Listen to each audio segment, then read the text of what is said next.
ಕವಿನುಡಿ ಕೋಗಿಲೆ ಹಾಡಿದ ಹಾಗೆ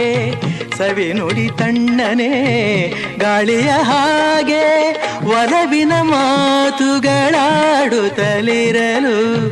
ಮಲ್ಲಿಗೆ ಹೂಗಳು ಅರಳಿದ ಹಾಗೆ ಮಕ್ಕಳು ನುಡಿದರೆ ಸಕ್ಕರೆಯಂತೆ ಅಕ್ಕರೆ ನುಡಿಗಳು ಮುತ್ತುಗಳಂತೆ ಪ್ರೀತಿಯ ನೀತಿಯ ಮಾತುಗಳೆಲ್ಲ ಸುಮಧುರ ಸುಂದರ ನುಡಿಯೋ ಜೇನಿನ ಹೊಳೆಯೋ ಹಾಲಿನ ಮಳೆಯೋ ಸುಧೆಯೋ ಕನ್ನಡ ಸವಿ ನುಡಿಯೋ